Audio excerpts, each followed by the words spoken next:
वीतराग विज्ञान। नमो ताहि जाते भई अरिहंता धीमान। जो विद्यादि सागर सुधी, जो विद्यादि सागर सुधी गुरु हैं हितेशी। शुद्धात्म में निरत नित्य हितोपदेशी।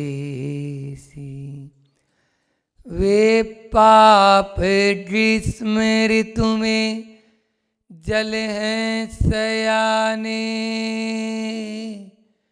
पूजूं उन्हें सतत केवल ज्ञान पाने। वंदु उन्हें सतत केवल ज्ञान पाने। बोलिए अंजनगिरी के मूलनायक चिंतामणि पार्श्वनाथ भगवान की। अंजनगिरी में जिनका जन्म हुआ ऐसे वीतरागी भगवान हनुमान की।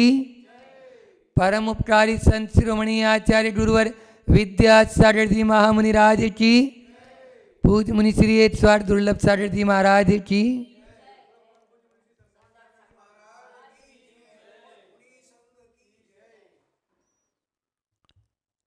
सामायिक पाठ की श्रृंखला बड़ी लंबी श्रृंखला है वैसे। और लंबी क्या है, जब तक हम जिएंगे मोक्ष को प्राप्त नहीं करेंगे तब तक उस सामायिक या समता को तो धारण करना होगा। बिना समता के आज तक किसी को मुक्ति की प्राप्ति हुई नहीं और आगे हो नहीं सकती। आपके यहाँ ही अभी आपने जयकारा भी बोला भगवान हनुमान जी का। उन हनुमान जी के जीवन के प्रसंग को लेकर ही मैं अपनी बात को आगे बढ़ाता हूँ कि वो जब हनुमान जी, देखो गृहस्थ अवस्था में भी कैसी समता होती है। एक गृहस्थ बल्कि ज़्यादा समता रख लेता है कई बार, है न। इसलिए वहाँ पर बताया ना कि गृहस्थो मोक्ष मार्गस्थो निर्मोह नेव मोहवान।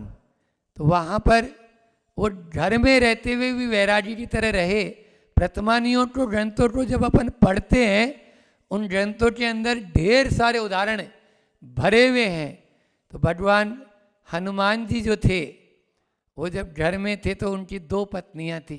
आप लोगों को मालूम होगा पद्म पुराण में रविसेन आचार्य महाराज ने बहुत सुंदर चित्रण किया है वहाँ पे कि एक पत्नी जो रावण की भांजी थी, है न, नासिक वालों, आपके यहाँ तो खरदूषण की बेटी, और खरदूषण की पत्नी का नाम आपके अनुसार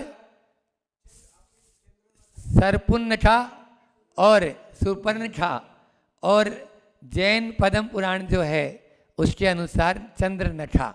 नाम कोई सा भी हो उससे कोई मतलब नहीं, लेकिन नट तो था, नाट के अंदर ही उसके ऊपर मान बैठा हुआ था। इसीलिए यहाँ ये नखा का नासिक, जो नासिका से ही नासिक नाम पड़ा है कि कोई यदि स्त्री पर पुरुष के सामने कोई प्रस्ताव रखे और वो ठुकरा दी जाए, इससे ज़्यादा नाक और क्या कटेगी। क्षत्रिय कभी किसी अबला नारी पर तलवार नहीं चलाएगा। कहते हैं लक्ष्मण ने नाक काट दी। यहाँ नाक काटने की बात ही नहीं ना, ठुकराना ही नाक काटना हो गया। इसीलिए इसका नाम नासिक हो गया, इसीलिए इसका नाम नासिक हो गया। तो इसी वन में, दंडक वन में, शंभुक जो खरदूषण का बेटा था वो तपस्या कर रहा था और उनकी एक बहन भी थी अनंत कुसुमा। उस बहन का नाम क्या था? अनंत कुसुमा। तो खरदूषण की बेटी हो गई अनंत कुसुमा, पत्नी हो गई सरपुनखा या चंद्रनखा, और आपके बेटा हो गया शंभुक।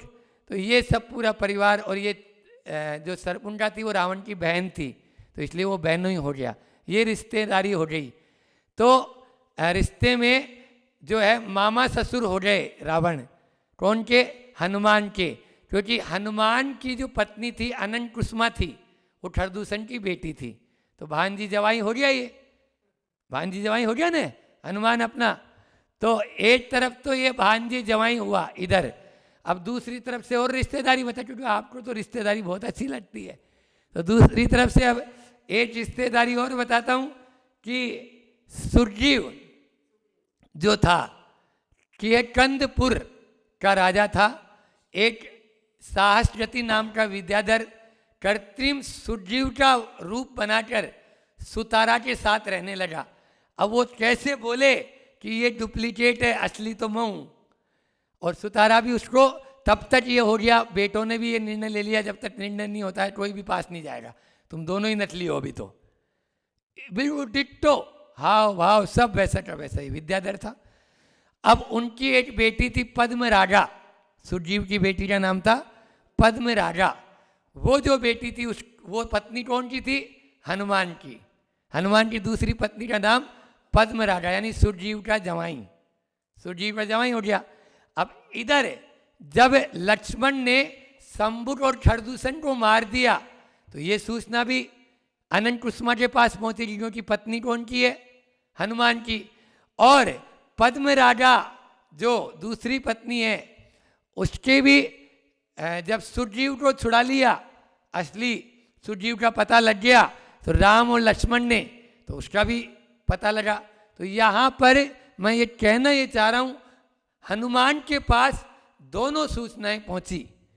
एक तरफ एक पत्नी के मतलब जो थे ससुराल वाले यानी हनुमान के, वहाँ पर साले का और ससुर का वध हो गया, और दूसरी तरफ जो ससुर या सास एक तरह से बहुत ज़्यादा चिंतित थे, या पूरा राज्य ही चिंतित में था, उसको छुड़वा कर राजा बनाना बहुत बड़ी खुशी थी। तो दूसरी पत्नी को खुशी हो रही है और एक पत्नी को दुख हो रहा है, दोनों सूचना एक साथ मिलती है। तब हनुमान जो संबोधन देते हैं वो संबोधन बहुत मार्मिक था, और वो संबोधन यही था कि लाभ और हानि, जन्म और मरण, पाना और जाना, ये तो लगा ही रहता है, इसलिए मैं किस पर रोऊं और किस पर हंसूं, किस पर रोऊं और किस पर हंसूं। ये है एक समता परिणाम का लक्षण, जो समता को धारण करता है वही इसको आगे कर सकता है। कल अपन ने राग के ऊपर बात की थी कि राग की आग से बचने के लिए अपनी चेतना को जगाना होगा। तो राग, आग, जाग और त्याग, इन चार शब्दों पर अपन ने सामायिक पाठ की उस 16वीं कारिका की बात की थी। आज 17वीं कारिका में भी आचार्य भगवंत यहाँ पर कह रहे हैं कि वह जो प्रभु है, वह देवादिदेव प्रभु किस प्रकार का है, उसकी क्या क्या शक्ति है, वह हमारे वीतराग प्रभु क्या देने वाले हैं और किस प्रकार से उन्होंने वीतरागता को प्राप्त किया। सारी बातें एक एक एक एक कारिका में बहुत अच्छे से आचार्य भगवंत खुद यहाँ पर कर रहे हैं। अपन पहले छंद 17 नंबर देखते हैं, फिर कारिका या श्लोक के माध्यम से आगे का आपको अर्थ और गूढ़ अर्थ भी बताऊंगा। यो व्यापिको विश्वजनीन वृत्ते, सिद्धो विबुद्धो दुतकर्म बंधे, ध्यातो दुनीते सकलम विकारम, सदैव देवो हृदय ममास्ताम। वे प्रभु कैसे हैं, एक बार उच्चारण कर लें आप लोग भी, मैं बोलूँगा दोहराना आप। यो व्यापिको विश्वजनीन वृत्ते,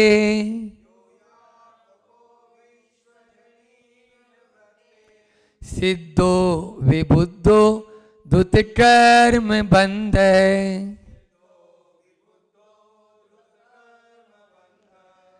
ध्यातो दुनीते सकलम विकारम,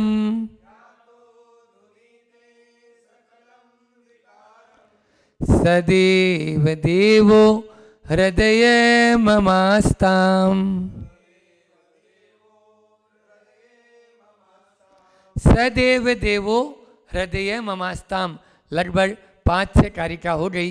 उसी की चल रही है कि वे देवादिदेव, वे वीतराग प्रभु मेरे हृदय में मम आस्ताम, मेरे हृदय में विराजमान हो।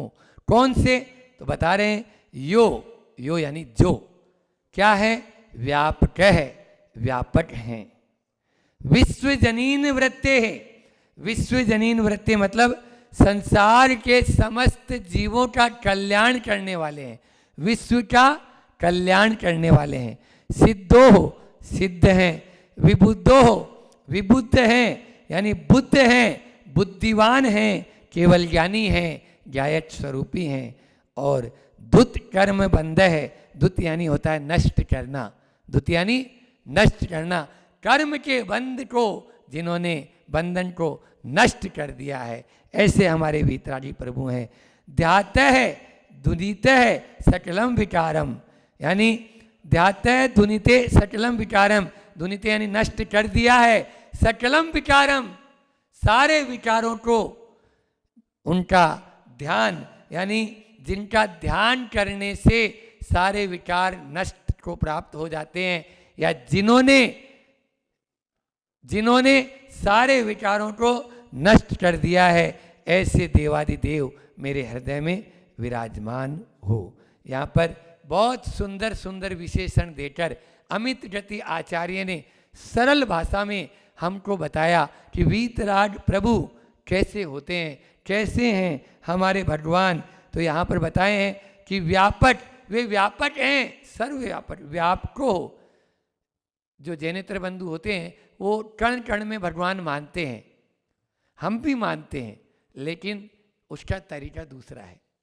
कण कण में भगवान कैसे हैं कि भगवान ज्ञान की अपेक्षा से सर्वव्यापी हैं, सारे लोक अलोक को सबको जानते हैं, तो ज्ञाना अपेक्षा मानते हैं अपन, उनका ज्ञान हर जगह है, इसलिए सर्वव्यापी हैं।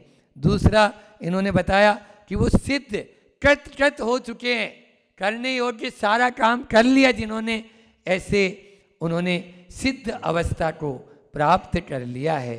फिर दूसरा है यहाँ पर विबुद्ध है, विबुद्ध यानी वह बुद्ध है, बुद्धिवान हैं, वे केवल ज्ञानी हो गए हैं। और जिन्होंने चार घातिया या सिद्ध अवस्था को लेते हैं भगवान को, तो आठों कर्मों का जिन्होंने नाश कर दिया, कर्म के बंधन का जिन्होंने नाश कर दिया, ऐसे कर्म बंध के नाश करने वाले हैं। और जिनका ध्यान करने से समस्त विकार नष्ट प्राप्त हो जाते हैं, ऐसे वे हैं हमारे प्रभु। दुत कर्म बंध है, आज यही लेते हैं, चार शब्द लेते हैं, उस पर अपनी चर्चा करके आपको बताते हैं कि कैसे वो विकार को नष्ट कर देते हैं। एक होता है, पहले दे दिया उन्होंने कि दुत कर्म बंध है, दुत यानी नष्ट करना, कर्म बंध को नष्ट कर दिया, समझ में आ रहा है, यानी कर्म के विपाक को जिन्होंने नाश को प्राप्त करा दिया। और दूसरा है ध्याते दुनित है सटलम विकारम, तो चार शब्द हैं, विपाक, विकार, विराट और विराम। रिपीट कर रहा हूं, विपाक, विकार, विराट और विराम, यानी साइड से कर लो माता जी, इधर साइड से। विपाक यानी 8 कर्म का जो विपाक होता है, कर्मों के विपाक में हम गाफिल हो जाते हैं, लेकिन जो महापुरुष होते हैं वे तस्य मस नहीं होते हैं। एक बात ध्यान रख लेना, कर्मों का विपाक जब जब होगा, उदय, विपाक का मतलब उदय, कल आया था उसमें अपने हरिवंश पुराण में भी, कि आप यदि ये बताओ महेरी खाएंगे और यदि क्या खीर की डकार आएगी? महेरी जानते हो कि नहीं जानते हो? पहले तो ये बताओ, महाराष्ट्र में बैठे हुए हम, बुंदेलखंड में नहीं बैठे, थोड़ी बैठे हैं। महेरी क्या होती है? महेरी होती है कड़ी। आपके यहाँ जो कड़ी होती है ना, चावल की महेरी बनती है।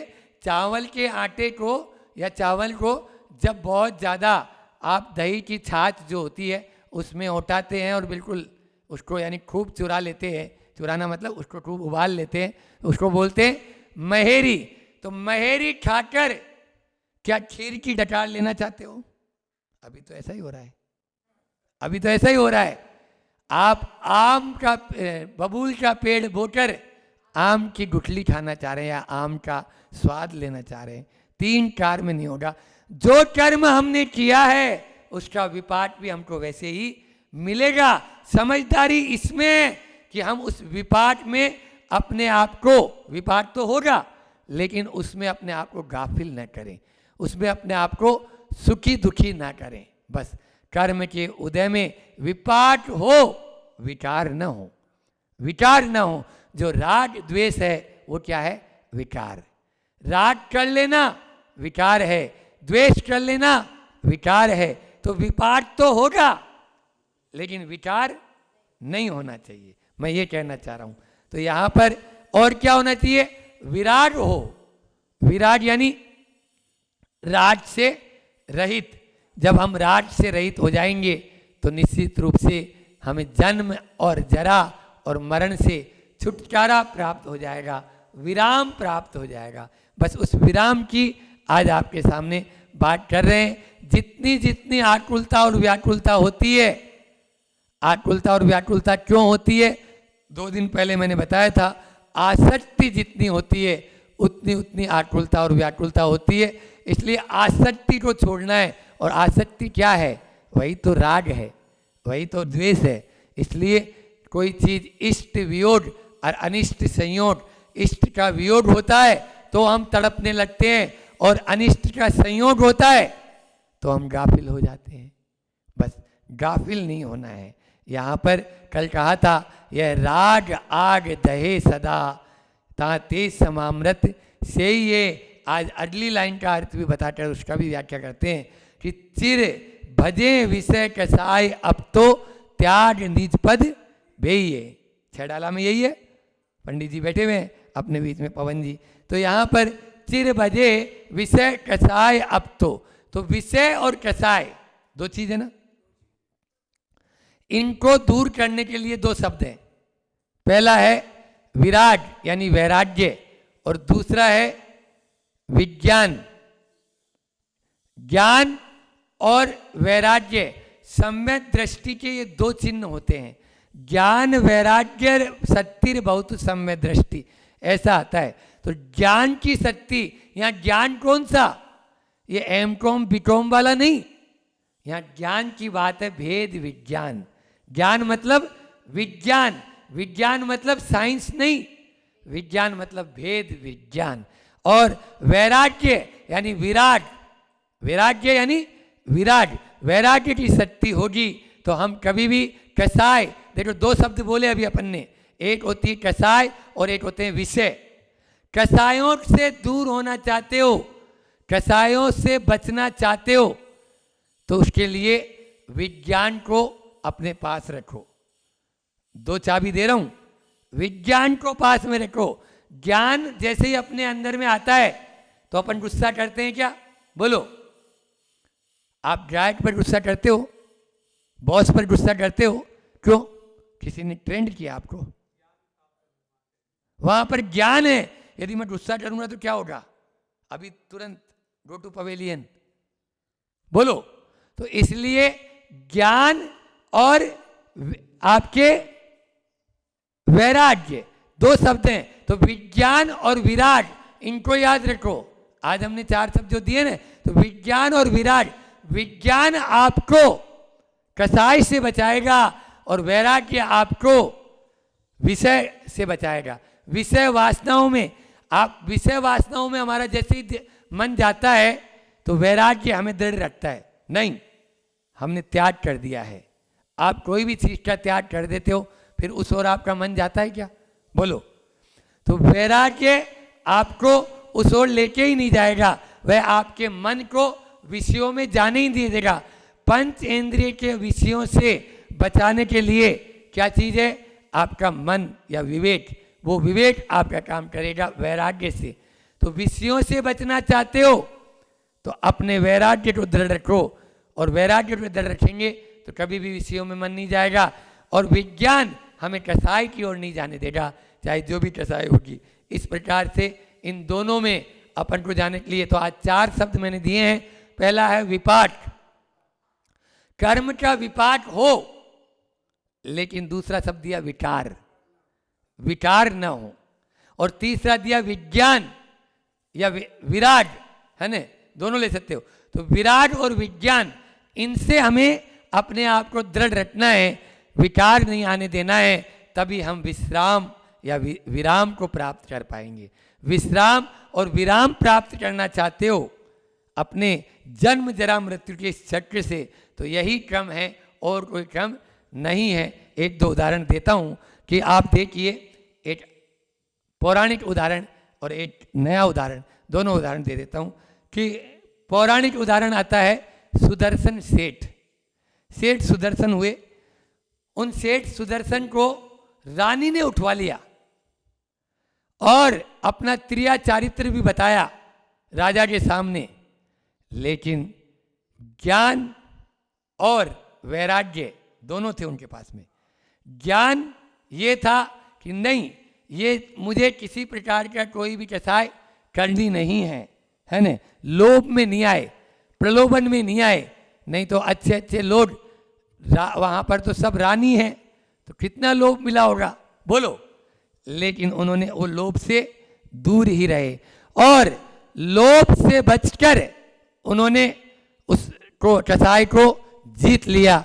और फिर उसके बाद में दूसरा वैराग्य रूपी ढाल उन्होंने इस्तेमाल की, तो रानी कुछ भी नहीं बिगाड़ पाई। और राजा को उन्होंने जाकर शिकायत कर दी, तरह तरह की उनको टिप्पणी करी। जब टिप्पणी करी तो राजा ने भी एक बार तो वह रानी के बहकाव में आया, लेकिन सेठ सुदर्शन थे। ज्ञान और वैराग्य की उस शक्ति के माध्यम से उन्होंने सूली को भी सिंहासन में परिवर्तित कर दिया। ये किस बात का कमाल था बोलो ना? ये केवल वैराग्य और विज्ञान का कमाल था। ये वाला विज्ञान नहीं, वेद विज्ञान का कमाल था। शरीर अलग है और आत्मा अलग है। ये राजा मुझे मार ही नहीं सकता, रंच मात्र भी वो विचलित नहीं हुए। ये ज्ञान और वैराग्य शक्ति का कमाल। फिर दूसरा एक और उदाहरण देता हूँ। एक उदाहरण ये है कि एक बार एक स्थान पर हम लोग थे, ब्रह्मचारी अवस्था की बात है, और वहाँ पर एक की पत्नी इतनी तेज तर्राट कि बात बात पर कुछ भी बोल दे, लेकिन वह पुरुष जो था, वह पुरुष कभी भी गुस्सा नहीं होता था। हंसकर जवाब देना या हंसकर माली भोजन दे दिया तो कर लिया, बाकी कोई बात पर वो गुस्सा आदि नहीं होना। इस प्रकार से वह अपने उस ज्ञान को काम लेता रहता था, वेद विज्ञान को काम में लेता रहता, और वैराग्य में भी दृढ़ रखता था। साल 2 साल 5 साल 10 साल तक ऐसा चला। उसके बाद में वही पत्नी जो 2 कदम पीछे थी धर्म के मामले में, 2 कदम आज आगे है। और आगे उससे किसका कमाल हुआ? ये कमाल हुआ केवल मात्र समता परिणाम रखने का, केवल मात्र भेद विज्ञान का। अगर वो भी विचार उत्पन्न करने लगता, वो भी कर्म के विपाक में, उसने सोचा ये कर्म का विपाक है, इसको केवल मात्र मुझे सहन करते चले जाना है। सहन करेंगे तभी होगा। मैंने अभी पहले दिन या दूसरे दिन कहा था कि भेद विज्ञान के माध्यम से ही सिद्धि की प्राप्ति होती है। भेद विज्ञान ते सिद्धा ते किल चेतना, अस्य अभाव ते बद्धा ते किल चेतना। जो भी आज तक मुक्ति को प्राप्त हुए वो भेद विज्ञान के माध्यम से हुए, और जो छूटे हैं वो भी इसके भेद विज्ञान के माध्यम से ही बंधे हुए हैं। जो संसार में है वो जो बंधन को प्राप्त हैं, कर्म में बंध है। अभी आया यहाँ पर कि दुत कर्म बंध है, वे कर्म बंध को नष्ट कर दिए। जिन्होंने कर्म के बंधन को नष्ट कर दिया वो छूट गए। किसके बल पर? भेद विज्ञान के बल पर। और जो संसार में है वो किसके बल पर है? भेद विज्ञान के अभाव में है। वहां पर आता है कि 2 शब्द हैं, अटैच हुए नहीं, अटैच हुए नहीं कि अटैच हुआ। क्या बोला? अटैच हुए नहीं कि अटैच हुआ। कर्म बंध का अटैच हुआ, कर्म बंध प्राप्त होगा ही होगा। कर्म का अटैच तभी होगा जब आप अटैच होंगे। यदि आप अटैच नहीं है, मकान जल रहा है, वो उदाहरण आपको सुनाया था, मकान जल रहा है लेकिन उससे अटैच नहीं है, आप रोते हैं क्या? अच्छा, सड़क चलते बताओ, सड़क चलते कई यात्री मिलते हैं आपको और हजारों लोग जा रहे हैं आ रहे हैं, आपको कोई मतलब होता है? और सामने से यदि आपका बेटा आ रहा हो तो बोलो, या पिताजी आ रहे हो तो अब क्या होगा? अब आप अटैच हो गए, रुकेंगे, पूछेंगे, है ना, मिलेंगे, या जो भी लेना देना होगा वो करेंगे। तो ये किसका कमाल हुआ? अटैच का। अटैच नहीं थे, आ रहे जा रहे, कोई मतलब नहीं होती है।